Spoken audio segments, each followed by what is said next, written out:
Welcome to The Explainer. Today, we're digging into a 1948 classic, The Magic of Believing.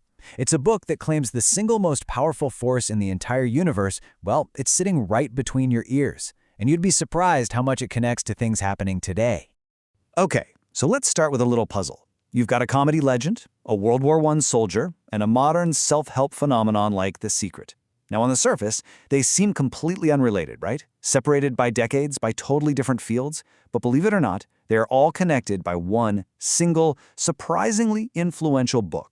And the link is The Magic of Believing. That comedy legend, Phyllis Diller, she actually credited this very book with launching her entire career. And the soldier, well, that was the author himself, Claude Bristol. After the war, he came out with this pretty radical idea. Your mind doesn't just react to the world.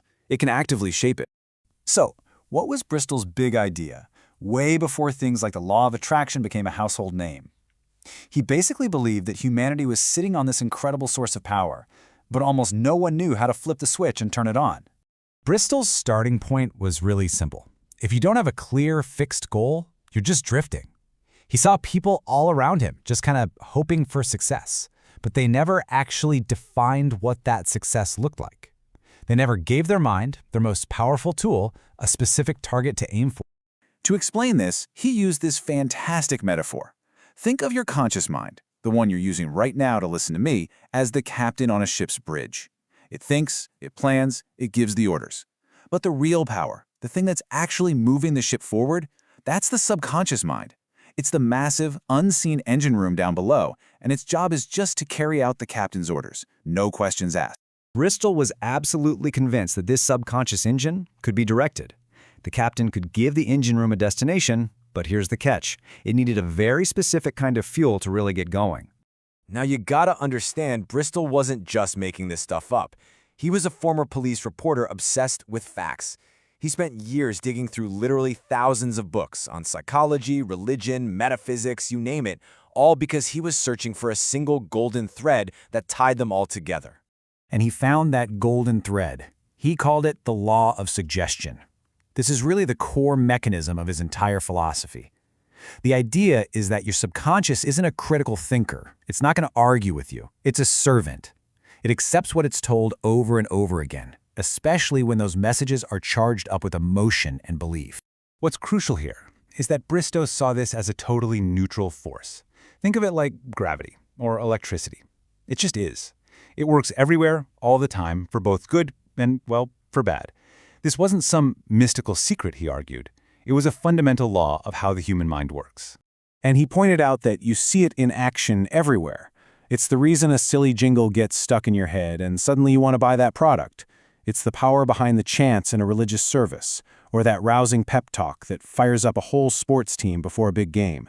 It's all the same thing, repeated suggestion, programming the subconscious. But Bristol also pointed to a much darker proof of this concept. He was writing just after World War II, and he saw these authoritarian regimes as a terrifying example.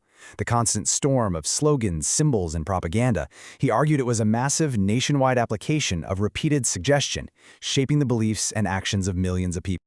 Okay, so believing in this power is one thing, but the reason this book has stuck around for so long is because Bristol offered specific, practical techniques to actually use it. So let's check out his most famous method.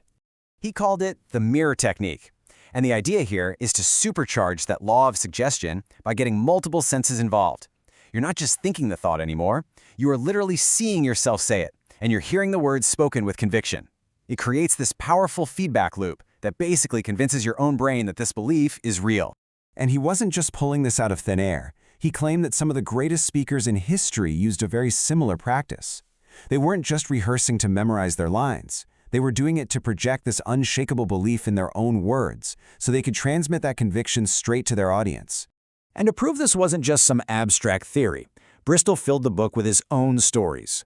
During World War I, he just became obsessed with the idea of joining the Army newspaper, and then bam, out of the blue, he gets a surprise transfer to do exactly that. The very first day he gets home from the war, a random phone call lands him the job that launched his entire career. He even claimed that just by thinking over and over again about a rare type of cheese on a cruise ship, he somehow prompted a steward to go find it deep in the ship's emergency supplies. All right, so after more than 70 years, what's the really crucial point of the magic of believing? What are we supposed to take away from this thing? Bristol's ultimate message is that the magic he's talking about isn't some external, mystical force. It's internal. That legendary city of gold, El Dorado, it's just a metaphor for the incredible, untapped potential that's waiting inside your own mind. The treasure's already there. You just have to find the key. So in the end, what do we even call this? Is it just a self-fulfilling prophecy? Is it psychology? Or is it something more?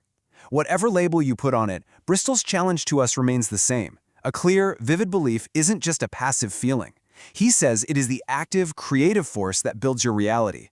So the final question isn't whether you believe in magic, but what kind of world are you believing into existence right now?